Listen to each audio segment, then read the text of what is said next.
Okay, so you want me to talk about maybe some more stuff on the Bible?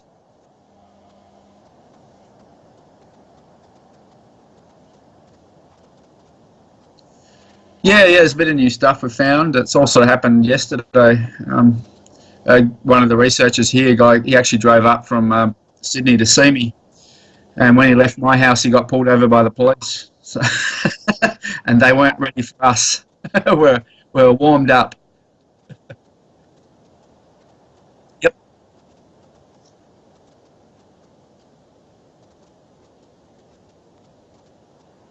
The G2, yes, I've migrated. So I'll just go over what I've been putting up and what we've learned in the last couple of sort of last month or so. We found that there's two lots of the Bible. The King James Bible is actually fraudulent. It's a con job. And if you have a look at the word Lord written as the capitalized capitals, so that has the larger L, the uppercase L, which is larger than the ORD. So let these guys sit down. Hi, new people.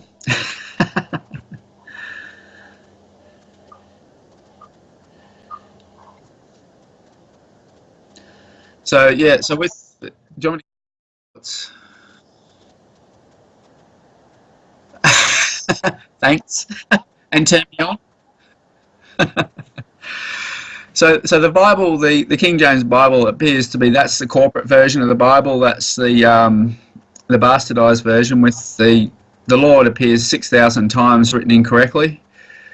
There's one called the Jerusalem Bible that Rom's found that's correct. I had the Joyce Meyer one. Someone just happened to give it to me the other day, and I noticed that there was a difference. So that's where that video came from. And that's that Bible. They get you to swear the oath on it. You're swearing an oath on a corporate Bible. You're pretty much screwed, I think. It's taking the Lord's name in vain, which is an ecclesiastical crime. So that's actually quite a big thing we found, being that Bible being corporate. No one's actually, because I only did that video a week ago, no one's actually tried it in the court yet, so I'll be really interested to see if any of you guys get to try that one in the court. Let me know how it goes. So the whole system is actually called Law Latin, which we found in Webster's Dictionary 1956. It's not in the older dictionaries. It's actually quite hard to find. If you Google Law Latin, you won't get anything. It doesn't come up as a definition. It's very well hidden. But Law Latin is a corrupted version of law used in the Middle Ages in England. So that's, you guys have it over there. So the Law Latin is, yeah, it is literally just a corrupted version of law, and the way they are corrupting it is with the GLOSSA, the all capitals. I think that where the research is leading us, and I think I said in one of the videos I don't like talking about the Bible too much because I sound like a bit of a religious nut, but if you write God backwards, you get dog. Everybody knows that. And, you know, Amen, if you rearrange those letters, that's an anagram of name. With the dog one, Anubis, you guys might know, was the Egyptian god of the underworld, the slavery. So I think when they wanted to change you from, rather than now where we have a contract to change your agreement, I think the Egyptians actually had a different god for your different stages of life. So the afterlife, when you were dead, you were considered to be under Anubis's control, and I think that has been passed down through the ages. And the Christian Bible is. Are you all familiar with the dog Latin that we've been talking about? Guys, just yeah, yep, okay. So dog Latin is actually the meaning of Latin is hidden. It's not like the word English or, you know, Chinese meaning a nationality or a language. Latin actually means hidden. So when you're talking about, you know, dog Latin that we found not so long ago, that's coming back now as the hidden dog, the hidden God in the Bible. So this is how they've hidden this Anubis into the Christian Bible. And I was literally only talking to Rom this afternoon about all this. So this is brand new research. So that was the finding this afternoon, with Anubis being hidden in the actual Christian Bible. And the other thing was soldier. You can't be a soldier without being sold. Soldiers are considered legally dead. And if you want to go a bit further into it, it's soul dies. So your soul is actually considered dead, and therefore you're transferred to the god of Anubis. Another interesting find we had, I think you've probably seen it in my videos, I've got the Australian Government Styles Manual. I think you guys use the Oxford. The Australian government one tells us what the capitalised capitals are, which is the Lord in the Bible, or on the US $1 bill. They use it as well, and Australian money has just stopped using it because they wrote a letter to the Federal Reserve and they've gone back to using the dog Latin rather than the capitalised capitals. So if you've got, say, the word Lord with a large L and then a lower but still uppercase ORD, that's actually an epitaph. So if you go to any graveyard, you'll see that that's how they write it. They use one large capital letter, then the rest in lower capital letters. So that symbolises the dead. And if you Google the US Supreme Court and have a look at how they write all their text and all the US dollar bills, the US are using this system a lot.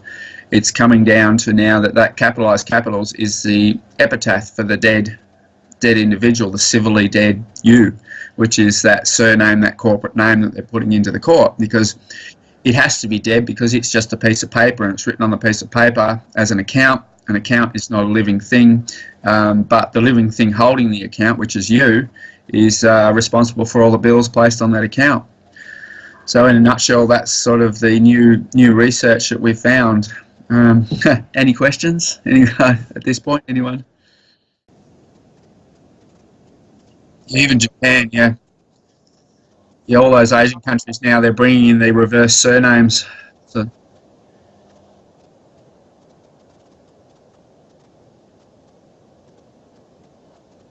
No, sorry, it's a little bit muffled back that far. Yep, yep. Uh, that's the Gideon's one I've been looking at, but they're not even allowed to print the Bible. The only people that can print the Bible is the Oxford University Press and one other company in London. And so everyone who's printing a Bible who's not those two people don't have the right to print it. So that's why they're printing a corporate version of it. But the King James, if you read right at the end, right at the last bit, it tells you if you remove anything from the Bible, you'll get really sick and die. But that's actually what they've done. There's certain sections that don't appear in the in the King James that do appear in the Jerusalem Bible. I've yet to sit down and go page to page and actually check it out. But yeah, guys, if they get you to swear an oath, I mean, obviously the Bible tells you never take an oath or swear, but if you are taking them and you're taking them on this false Bible and you're giving a corporate name, that's where they're nailing you to that contract, you know. I was looking at bonded paper today to find out what it is, because your birth certificate is printed on bonded paper, and the bonded paper, it's a heavy duty paper now, that but it was printed on heavy duty paper because it was a very important document. But they're government bonds, and a government bond is something that will be paid on face value at a later date. So what they do is they give you the government bond, they on-sell that, say, through the New York Stock Exchange or whichever exchange they're going to use, and you're the guy who's going to, or the girl who's going to pay the bill. And that's how they get you to hold it, and that's how they avoid, I guess, going to hell themselves or committing any sort of ecclesiastical sin and having the church, the bishop of the church, come down on them, because they're going, well, that's not a real Bible. We don't have to worry about going to hell. So yeah, that's what your birth certificate is a government bond, and that's how the government can trade you. Right, I've got something to add this week.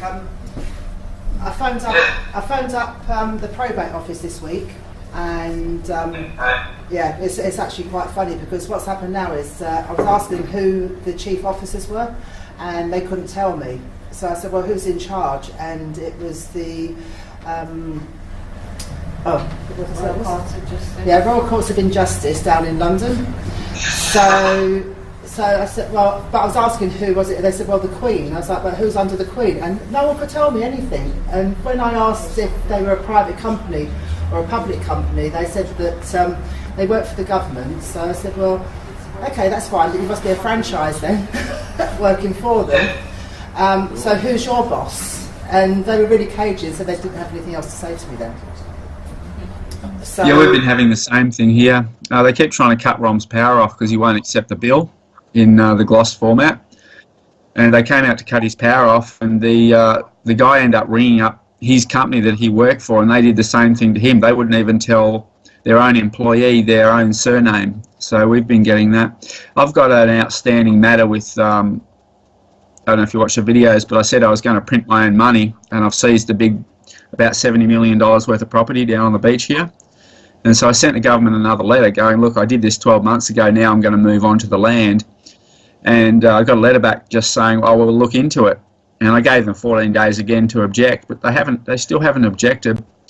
The funny thing with all this is the people who are supposed to be running our country, so in your case, you've got the Prime Minister, probably the Queen, we've got a Prime Minister here as well, they're not high enough in this system, in the corporate system, to actually be able to act or even know about this. So they're copying it, and they should have authority to be able to act and do something about this, but they don't. They don't even have a clue. So I'm waiting for this letter to come back from this guy who's actually the Deputy Prime Minister. And did you guys see that news story where Johnny Depp got his dogs kicked out of the country here when he was filming Pirates of the Caribbean? Well, that politician is actually the one I'm dealing with. He's our local member. So he's the one that Johnny Depp called the tomato. But he got back to me, and because I asked originally about the Oxford Styles Manual, I took that into the office, and they said, well, that's the Oxford Styles Manual, that's English, we don't use that, even though they're meant to. And then I found the Australian Styles Manual, I took that back in, and they actually looked at it. The answer I got from the Attorney General's office is that's not a legal document, so it's not in itself an offence to create a document that doesn't comply with the Styles Manual. And he's right, whoever said that, who replied to me, because it's not a legal document, it's a lawful document, and they do have to comply with it if I'm out of the system. If it's a legal document and I'm in the system, they don't have to comply with the standards of English, because they've obviously contracted me not to use the standards of English. Now that I'm post-liminary, and as you found, post-liminium. Yeah, so they're really having trouble trying to deal with me, and I get literally no letters from the government anymore, even when I want to get one out of them. So with that outstanding, no one has actually disagreed to me taking this property. And I spoke to a real estate agent that said if I develop it, it's worth about 300 million. So that's over twice the CQV trust amount. So I'm just going to take it. I'm going to move down the beach and move on. I've got quite a little following here now of sort of activists who are ready to come down. So that's probably my next move, is to go and seize that property. So explain that. Just, I've got a bit closer there. Obviously, you know that your government's obviously doing the foolishness down there. How are they pseudo servants, meaning police, because they're pseudo? How are they actually dealing with you at the moment? The government tried to send them into contract with you. They're trying to get you beaten up. How's that happening with the police at the minute? Are they kind of leaving you alone, or what's going on that front? Yeah, look, the police with me in the local town here. It was quite funny. I accidentally met a police officer on a dating website until she said, "Are you the guy in the videos?" And I said, "Yeah." And I said, "Are you a cop?" And she went, "Yeah." And that was it. We They're doing this really strange thing. One of the guys down here, we've got a husband and wife, sergeant and constable team, and the wife is a sergeant here. And her husband just keeps doing this funny wave thing to me, so I think they've actually been told to steer clear of me. I haven't spoken to them. The other night, like I said, I actually had a researcher come up from Sydney and speak to me here, and he dropped me off back at home, and he drove around the corner, and the police had pulled him over for a breath test, and he rang me straight away. So I'm on the phone telling him what to say, and I'm running down with my camera, and in the end the police just said, "Look, if you count to 10, we'll let you go," i.e. meaning count to 10 into the breath test machine. So he just counted to 10 without doing it into the machine.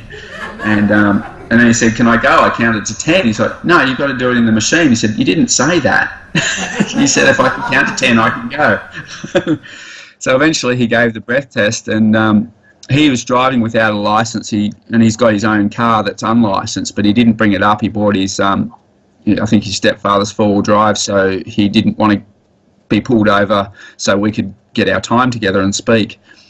But the police went away and they said, look, came back and said, we've identified you. And he said, how did you do that? I haven't told you who I am yet. So they've just made the assumption to get rid of him. So the police here are really scared of this. They're really starting to react, and they are walking away every opportunity. They won't engage me. There's a warrant out for my arrest, and they just ignore it. So it's not a serious warrant, but they still are ignoring it. So that's where we are with the police, and the government really just. I don't think they've actually got the authority to engage us, because when you step back into the becoming post-liminary and you manumitted was what they did with slaves in Rome when they wanted to free a slave. And if you have a look at the word, it's man you admitted, so you've come back into being a man. You're no longer the office of person. And because you're no longer the office of person, that corporation has no contract and therefore no jurisdiction over you.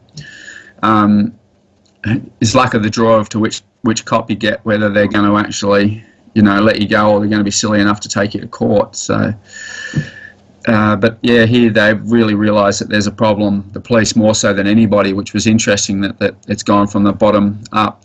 With Rom's last court case, they found him guilty. He pleaded guilty. They said he was guilty in the court, but he walked out and the police were left with an unsigned warrant. They just would not sign it, and the police tried to give him this unsigned warrant. They just took it back and said, this is a load of crap. And they took it to the internal affairs in the Cairns police station, and the police there said that they don't know what to do and that we're having an effect on morale. The police in Cairns are actually starting to refusing to arrest people because they don't know whether they've got the authority to or not. So we're really having some good wins with it all. It's been quite interesting, but they are backing down, and Rom hasn't been hassled since. There's a few in New South Wales police seem a bit smarter than Queensland. They back down a lot more quickly when they run into this. The courts here have also noted to some of our people who are going through the system that there's a lot of us happening. They're getting a lot of these free men arguments coming through. Some are better than others, but yeah, so that's where we're at with that. In terms of the actual government, then, so police are leaving you alone because they're totally different over here. They're completely out of control over here. So in terms of the government, they've acknowledged this and they're doing that. Are they trying to, in terms of like, not agents, so to speak, coming in, because obviously you're going to be exposing this to obviously other people. How are they trying to shoot? Because obviously I know you put stuff out there publicly, because I'm not out there publicly. But when you expose this publicly and more people are saying, "Oh, we want to do this, we want to do this," how are they trying to shut you down in that way? What have they been trying to do on that kind of front to try and shut you down? And how are they trying to scare other people from for you giving out the information that you're doing? Oh yeah, they're definitely trying it on. Glenn, who came up to see me, and he was the one who found the Law Latin. He tried this in the court the other day quite successfully in a court in Sydney called Downing Centre, which is our main magistrates court. The three police got him in a lift and beat him up so badly they broke his ribs, and he actually had the Styles manual on him when they did that, and he was trying to show them, here's how to write a name, page 121. So they broke his ribs and touched him up, but it didn't deter him. I can't get on Facebook. Every time I get on Facebook, I simply just get the police just hassle me off there. There's a particular cop in Tasmania, was he? Sergeant Anthony Rohan. We found a picture of him in bike pants, so we call him Captain Lycra. But he was involved seriously in trying to hassle us I've got phone calls, actually, recorded phone calls. I'll put some on the G2 channel. But he was involved in every time I make a Facebook.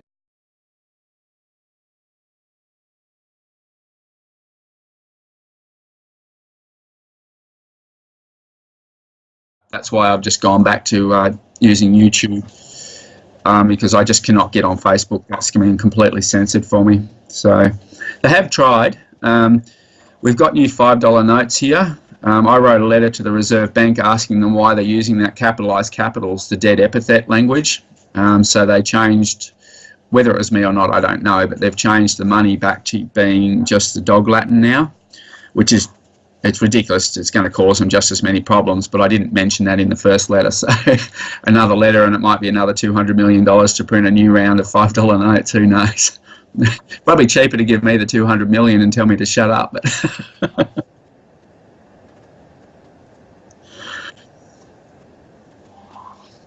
so I just want to go through some text. I had some stuff that was sent to me from... Rom said to say g'day too. So g'day everybody from Rom. Where are we?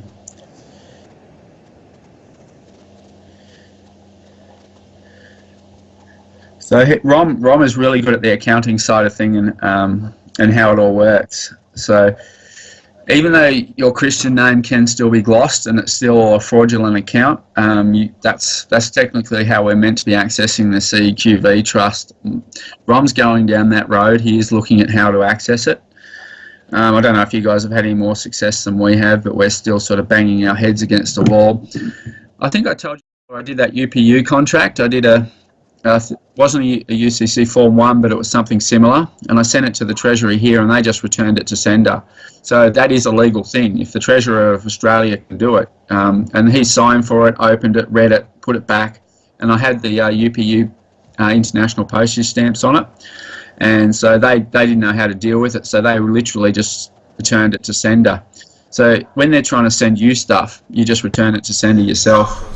That's right, but what you need to do now, you need to get hold of the Postmaster General, whoever runs the Australian Post Office. You need to get hold of them and send that, put a claim into them, and use them as your food assurance. Yeah. Look, I'm just going to walk onto the property and take it. I mean, that's bugger that, you know, because no one's put up any objection to me taking the property. If there's no objection, there's no conflict. There's no reason to go to a court of law, is there? Everybody's agreed to everything. That's it. Everyone's happy. All right. If that's the case, and you do that, if they don't, if they decide they're going to arrest you and all hell breaks loose, because you know what happened to Santos Bonacci a while ago when they just banged him up because he was talking about all this stuff and he exposed them all. I was looking at this recently. You have got some remedy. If your Postmaster General in Australia doesn't deal with it, what you need to do at the same time as what I told you, you need to look at the Postal Union's website, and it's a guy called, is a Kenyan national, something Al Hussein something. What you're supposed to do is you notify him at the same time about the Postmaster in Australia being corrupt. Because what it is, if you get the UPU convention, it clearly states they can't commit mail fraud. What I've been getting to do, and I've explained, is when she's been writing to them using handwritten letters, which obviously you've been using the UPU stuff yourself, which does work.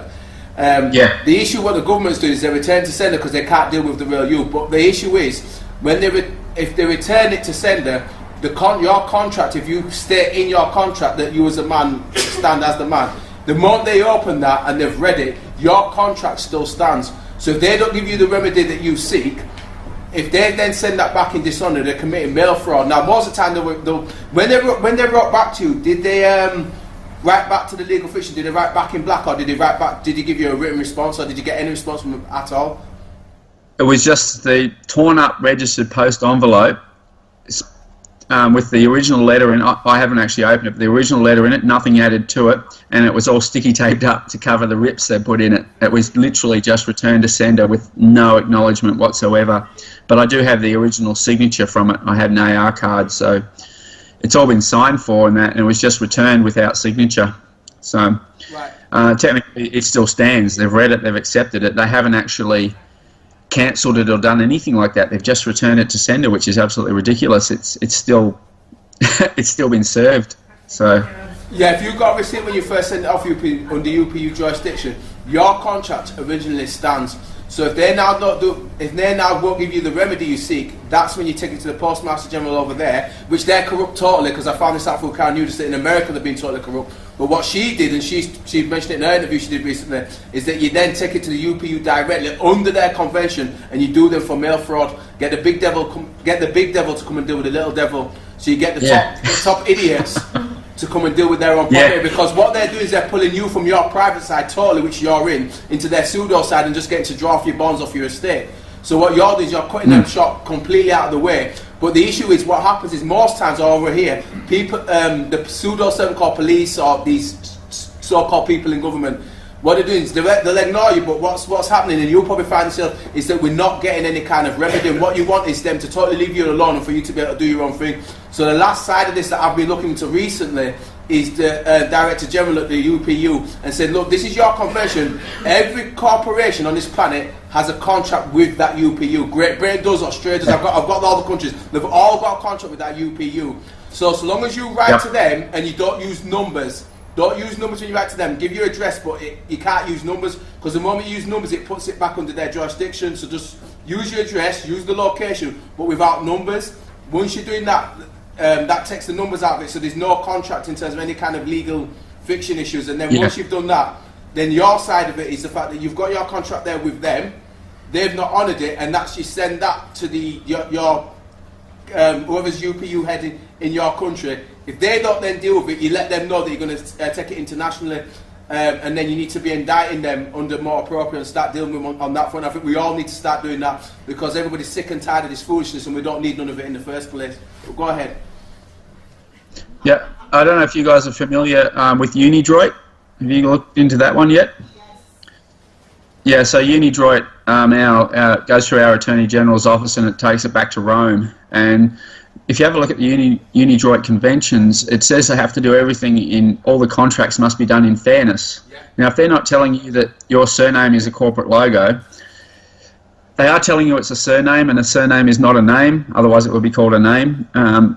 But you really use the Unidroit. When Rom dropped that name in court, that was the end of it. They just freaked and said, no, you're right to go. So he did apologise to Rom, the magistrate, and said, I just needed to know what you know. So I think the UPU and Unidroit are somehow linked. I think there's something there. The post obviously is the process. I think the Unidroit principles are the conditions, the terms and conditions that the post turns up under. So you've got your delivery service here, and then your control mechanism over here, which is run by, and you can actually look up the address, it's in Rome, and I imagine it's something to do with the Vatican. So yeah, but the Unidroit principles, they are quite good, they're quite fair. It's just that you don't realise that you've tacitly consented to these contracts by opening the mail. So that's where it all falls over, and ignorantis juris nominum, ignorance excuses no one. And there was another funny little one that I keep mentioning, that maxim of law from Black's Law, which is fraus merita fraudum, which is fraud merits fraud. So if you're holding a fraudulent birth certificate with a fraudulent surname on it, corporate language, that was the other thing I think I found was when I was looking at Lucifer, so in lieu of the cipher is a code. I knew a cipher was a code, but the last definition of cipher is to write in an occult language, and there's your occult language, your dog Latin, your Anubis dog hiding there. So the second you open the Anubis contract, you've entered into the world of the dead. That's your flat earth, because it's a bit of paper, and I think that's what the church keep talking about. And they also call it a family name. Now, a family name in Latin was familiaris, and a familiaris was a household, and that included your wife, your kids, and your slaves. But back in Roman times, your family were your slaves. You could kill your son if he defamed you or stole from you, things like that. So that's the funny thing that the church wants to keep going. The two things they want to keep going are heterosexual marriage, because that way they can link the female who doesn't technically have the trust or didn't have the trust to the male's trust, so they can pay the bills. There's your first accounting thing. The second accounting thing was the family unit, because that's actually a little jurisdiction in itself. And so that's where the family thing then came in, was that the patriarch of the house was the head of that jurisdiction, and he could be under another, they call it subjugation himself, so he became a subject. And that was something interesting I found, is that we have anti-slavery laws, and I'm sure you guys have anti-slavery laws there as well, with subjugation. So you guys are all considered lawfully subject to the Queen of England, would that be correct? Yep. Yep, okay. So if you look up the definition of slavery in Black's Law, slavery is actually a condition of subjugation. So if slavery is illegal, then subjugation is illegal. So how did you guys become subjects when it's illegal? It's because you agreed. with the birth certificate or opening the mail. But if you want to get out, I mean, there's a great way. I mean, just put Black's Law definition into a court and going, I cannot possibly be a subject because a subject is a slave. Slavery is illegal. You hear it's 25 years imprisonment. It's probably similar over there. That copper's going to be looking down the barrel of some serious prison time for putting you in there when you're not actually a subject of the Queen of England. But you have, obviously, the Roman, my message is you have to be post-liminary. You have to be out of the system for this to work. But when you are, it works really well. they are running for the hills. So, any questions on that one? The subjugation, and anyone got any general questions you want to ask while I'm here? Well, it's not a question as such, but I had a friend from Ireland contact me, and they said they're having great success with using GLOSSA over there. What they're doing is, when they're getting any court paperwork, they're writing back saying, can you tell me what language this is in, because we've checked with the Oxford Styles manual and this isn't English, so can you tell me what language you're using and what dictionaries you're using, and the cases are just disappearing. Yeah, that's exactly what we're having here too. They're being caught out. That's it. It's very simple. They use it's Dog Latin. It's a language of the occult, or it could be the grave one. So, and when they're putting boxes around things, the box rules in the Australian Styles Manual, a box cannot be read with any other information. So if they've got a statement and every single page is boxed off, and you've got a 17-page statement, so that's 17 different documents. Our birth certificates here are actually 17 documents, because you've got what's outside the boxes, and then you've got all the boxes, so each one of them is a separate document. So when they're looking at the birth certificate, which document are they using out of that 17? You've got to check, because the information can't be read together. It can be read additionally, but not together. So, but that's really, thank you for telling me about Ireland. That's fantastic that this is actually starting to go places. So I know Anna von Ritz, I don't know if you're familiar with her work, but she's been looking into our stuff as well, and it's been going into the States. And I think her words when she found out was she needed a Bex and a lie down when she found out about the GLOSSA.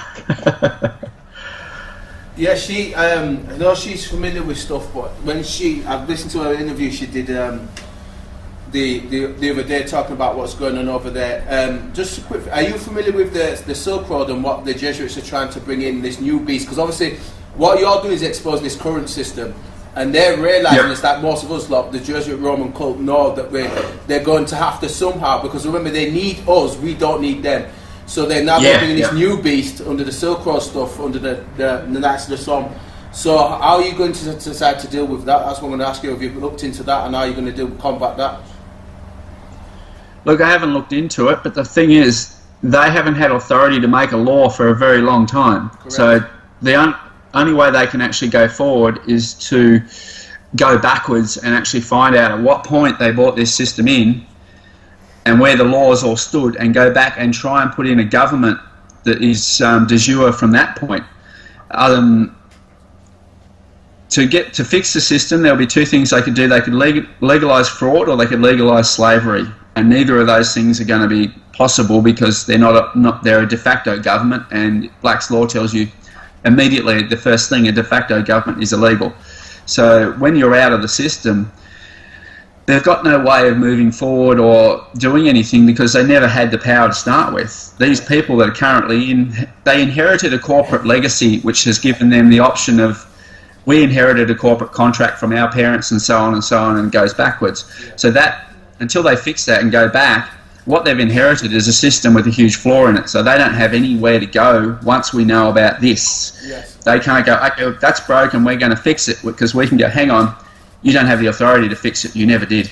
Yeah. So I guess that would be, from where we stand now, the way we would look at that they're just completely, they are literally completely powerless. And that video with me with the copper, just going no contract, that says it all, because that's what it is. It's a contract, and if they want to fix it, they've somehow got to get you into another tacit contract with some other type of language.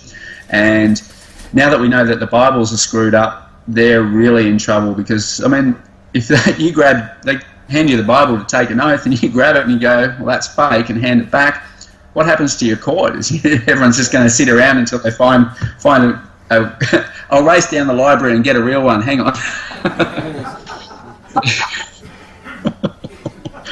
They're really in a lot of trouble with this. Hey, this is, and people like you guys getting the information. I know there's not a huge amount of us yet, but the fact that Rob and I can put this information into your hands is a very powerful thing, because you guys are going to act on it and cause some problems for them. So thank you very much for you know, taking all this on board. We do really appreciate it. So.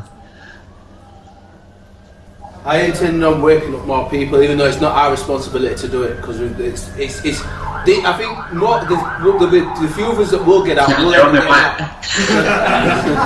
Go on, say that again. Yeah, the police are on their way to get you, Alan. You talking to that Roman guy in Australia. But yeah, look, it's going to be interesting. People are waking up to it slowly. It is very complicated to get your head around. It sort of looks so obvious to me, but I've got to remember I've been doing this since I was 27 and pretty seriously for the last 10 years. So as we wake people, a lot of people are really offended by it. They really hate it. I guess, you know, they're so heavily invested in the system, and they rely so much on the money, and they spend so much time building up this sort of wealth portfolio, and for me to turn around and go, by the way, you don't own any of that, they get annoyed. But I mean, that's the difference between, you know, a allodial title and legal title. That split title thing where they keep the allodial title for themselves, give you the legal title. You think legal title means you own it. It just means you're the trustee for it and you pay the bills. And they may license you to actually touch the property in the case of a car. You try touching that car without a license, and that's when all hell breaks loose, because a trustee cannot do anything. An interesting word you might want to look up, guys, is curator. I thought they were guys that look after museums, but a curator is someone who takes care of property as if it was their own, but is not their own. Now, that's what happens to your parents the second they register you, is they go from being a parent to a curator. And you go from being their child to being a ward of the state, and that's that's why they've got to. You've got to do what. That's why the government can make laws about how you bring up your child, because they own your child. You don't. You're just a curator. You look after it as if it was your own. But if you don't do it correctly, imagine if you're a curator and you started kicking in artworks.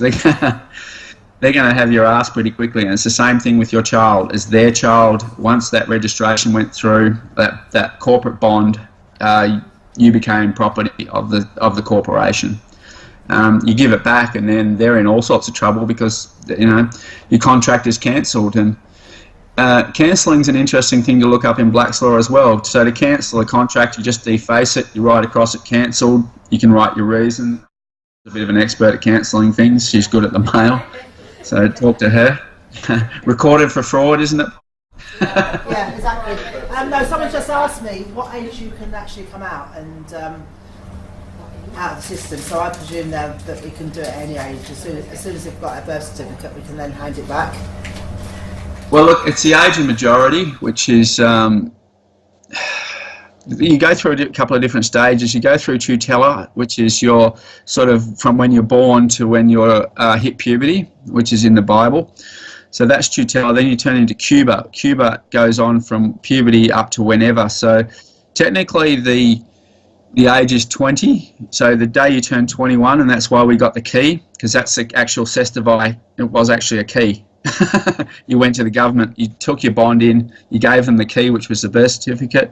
They've been holding your money because you weren't of legal age, and you actually took your key to your safety deposit box and you got out your gold, and then the government had no more dealings with you because you were then responsible for your affairs. So 21 seems to be the age, but the age of majority, I think you can come out, you know, if you wanted to do that earlier. There's no reason. It's just that 7-year lost at sea thing kicks in from that 21st birthday.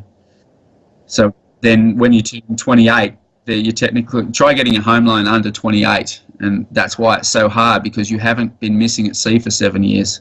They can't access the money as easy because you can still come back, and they've got to give it back to you. When they lose it, they've got to pay for it. All right, then, thank you. All right. worries. Anyone else? Cool, people have asked questions on this. The information is brilliant, but it's still. I've got no questions. Anyone else got any questions? Yes. Hello. How are you? I'm good, thank you.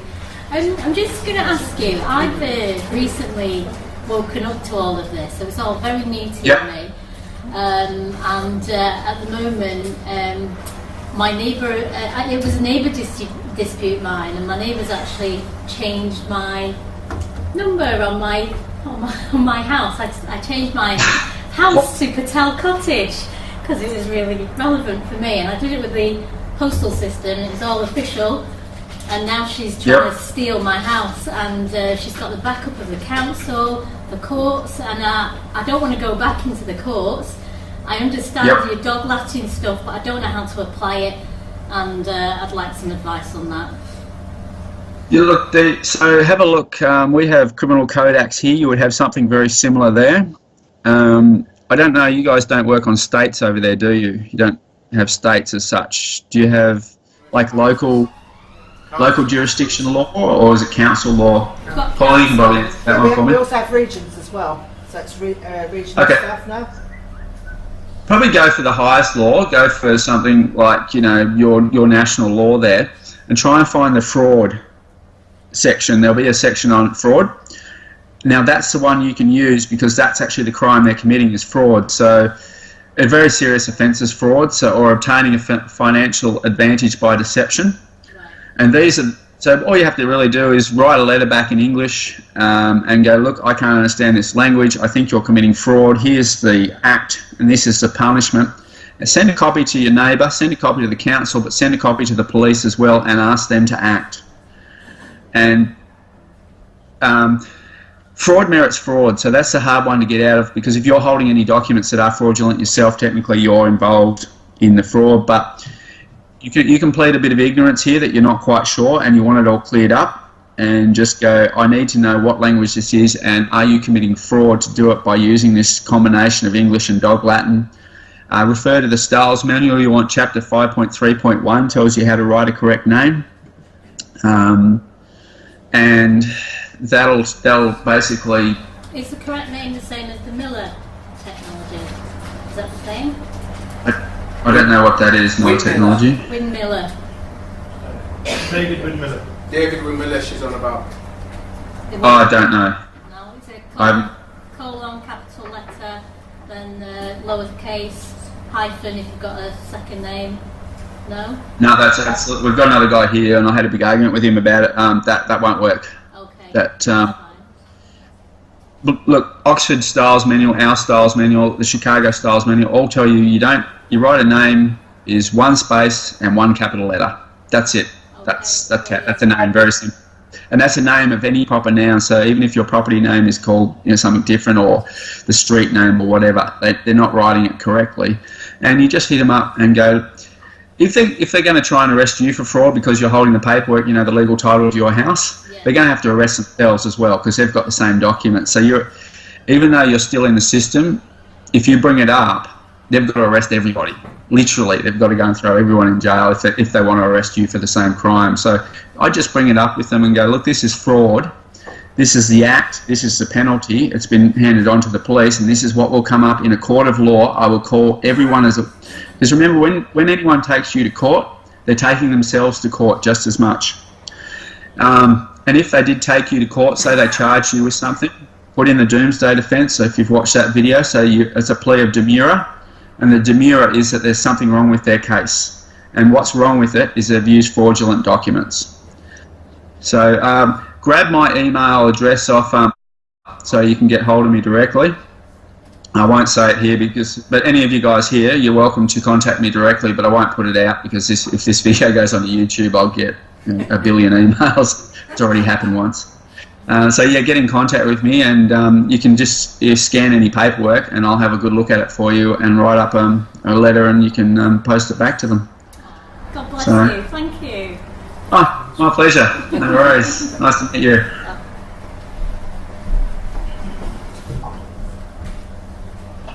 Yes.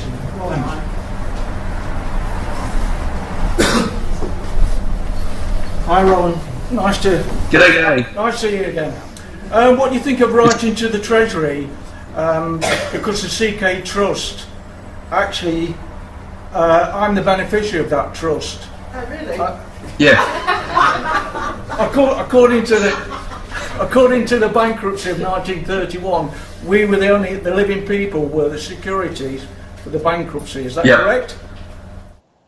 It sounds about right. So what I'm saying is that trust belongs to me and everybody else. All their trusts belong to everybody in this room. I'd be beneficiary of the trust. I could send all my bills to the Treasury and say I want them setting up against the trust. What do you think of that? Look, yeah, that's how it's supposed to work. The problem is you're dealing with criminals. Correct. They absolutely do not want this information out. They do not want to play by the rules, which is exactly the same problem we're having in Australia. And I've noticed that a lot of researchers, including you guys, America, and some we've got around Australia here, are all trying to access directly the CQV Trust by making a deal. I guess to answer the question, is a deal with the devil ever going to work? And I don't think it is. I think you're better off drawing a circle round, because this is how I did it. You draw a circle around the property you want, find the allotment number, send them a contract going on taking this in lieu of the CQV Trust until you actually do your job because you're in breach of your trust as I'm the beneficiary, and just take it, put commercial lien on whatever you want and move on. I think now it's come time to act. We've done enough negotiation, we've done enough parole, they're not agreeing with us. You guys know that parole is the talking prior to a contract, yeah? Before the contract gets signed, you try and get, and if they're refusing to negotiate with you, they're refusing to talk to you, then they're in dishonour, they're in breach. Send them 3 copies of the contract and just take it. I mean, they're going to have to try and kick you off, but if you know enough about, as I was just mentioning, the fraud laws, you can. The police here won't pull their ID out to me because they know I'm just going to pull them up on camera for it being fraudulent and that they're committing a very serious criminal offence while you're just simply trying to access your trust, which is under their law, under the CQV, what is it, the Cestui Act 1666, you're simply asserting your rights. And they're turning up trying to incorporate you into something that you don't have to be. Now, you don't have to be a member of a corporation under Article 20.2 of the Human Rights Declaration. So, you know, that there's your evidence there. And sorry, go ahead. There is another thing you can do is put a fiasco deed poll in and say I'm going to collapse the trust. What do you think? Yeah, but we've tried all this stuff and they're just not doing it. I mean, we've worked out how the system should work, and yes, you're absolutely correct. What do you do when you're dealing with a criminal? You know, you're going to have to act and actually start arresting these guys and dragging them into a court yourself because you have been given that authority by the government to arrest anybody committing a crime against you. It's just harder when they've got the guns and there's a lot more of them. But Rom's got a video. It's not on the GLOSSA channel. It's another one. But he actually arrested a police officer who just stood there like a stunned mullet when he did it. But technically that arrest stands and he's at large because once you're arrested, if they leave, they're fleeing lawful custody. You didn't give them permission to go. So, but it does take a lot of sort of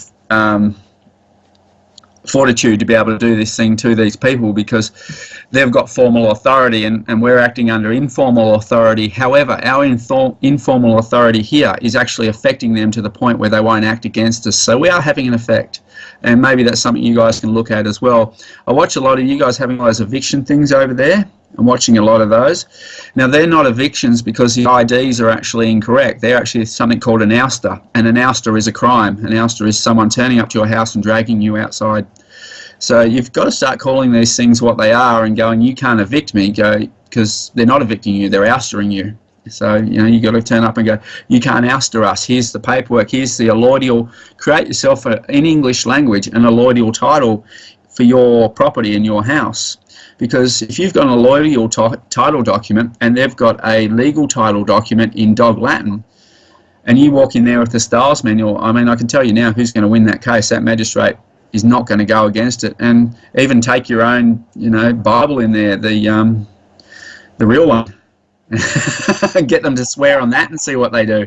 I'd like to just say some other thing. Because we're in truth, we're telling the truth. My understanding is the laws of the universe, they're finished. Long term, they're finished. That's my understanding anyway. Well, it depends which universe you're talking about. You know, if you look at the word uni in verse, it's the one word. So is it the one corporate word? Is it the surname? You know, I do that little thing with the two worlds. Which world are you branching off? Which universe are you going to be in the Christian one, or are you going to be in the corporate one? And there's another one which is the real, which is just naturalis, the actual world as it exists, which is the third one, which is why they call people tribal, because there's the three, you know, your Christian, your corporate, and your man or woman status. If you actually look on the birth certificate, it says warning in big letters, do not use this for identification. Yeah, there's a good reason for that. Well, I thought when I nearly fell off my chair when I actually looked. I had to get a birth certificate 3.5 years ago, and I thought, God, they can only do so much because there must be a higher power above them. Yeah, because and that's what I'm saying is that we can't. Yeah, do you understand what I'm trying to say? Yeah. I mentioned it earlier, we can't access a CQV trust because the people that we get to deal with are the wrong ones. They're not high enough up the food chain. The ones that we need to get to, and now the one I want to get to is that Lord Nathan Rothschild. He's one of the guys who's running this, but he's so well insulated I can't get through to him. So if you guys see him in the street, just give him my number, will you? Well, I don't know whether you know, we've got a state within a state, which is the City of London. And the Lord Mayor, the Lord Mayor is put there by the Pope. And I wrote to Mansion House twice, and they never denied what was in that letter. So if I write to the Treasury now, they can't do anything because I've got a letter higher up than them proving what I've said, because they never answered it. Well, that's exactly right. And because I haven't answered the letter, you've got tacit consent. They've agreed to every term and condition you've put in. So that's all you do, write your 3 letters and do what you want. And if the police are going to come along, just have your styles manual. It's a bit big for your back pocket. Maybe you get some special pants made, but, you know, have it ready. It's your GLOSSA pants. Yeah, been fantastic. It's been fantastic talking to you. Thank you. Good luck and thank you very much. Thank you.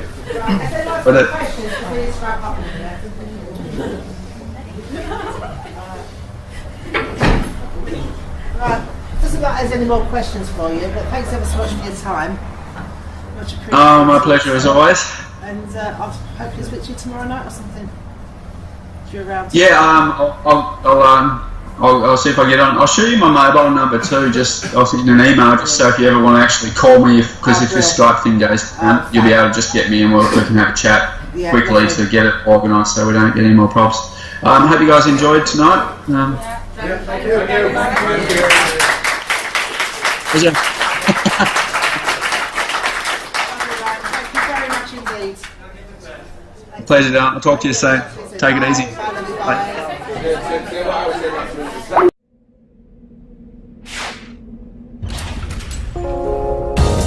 Debt Free TV, in association with GetOutOfDebtFree.org.